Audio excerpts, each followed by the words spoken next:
I mean, does the BNP Jamaat alliance worry me? I mean, I don't know that it worries me because it's been around for a long time. I think I was, as I said before, I was cautiously optimistic when Kamal Hussein returned to the situation that there could be a change, that the BNP could see that it had an alternative other than making an alliance with a radical Islamist group. My optimism meter is sort of going down. As far as violence related to the elections that are coming up, again, this is another area where I don't know, maybe I just have a sunny disposition, but I had some cautious optimism because we weren't seeing the types of pre-election violence that we had especially in 2013, 2014, but the election before that as well. Unfortunately, in the past week, as the elections draw closer, we are starting to see more violence break out. In the past week, there have been a number of incidents. Now, one thing I want to quickly do is I want to separate what political violence in Bangladesh is into two buckets, because there's really two sort of spaces that violence takes place. One is violence, inter-party violence, that is really kind of like gangland warfare, where you have supporters of one party go out and they carry out an attack against supporters of another party, and then they retaliate, and there's this street level gangland type violence carried out by supporters of the political parties. And it tends to be kept, like gangland violence, really within the political workers. They know what they're signing up for. That's not to justify it, but that's part of it.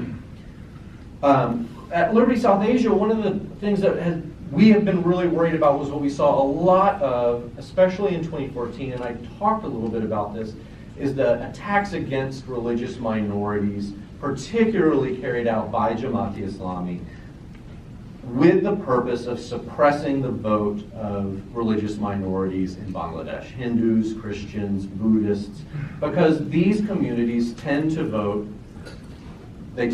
for secular politicians.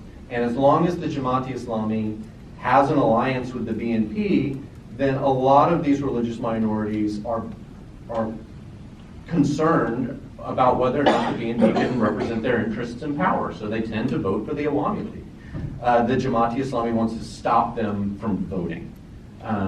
We have not so far seen a lot of the volume of attacks against religious minorities in election-related violence. But like I said, we've only started in the past couple of weeks to see violence start to take place. So, my cautious optimism meter again is it's wavering.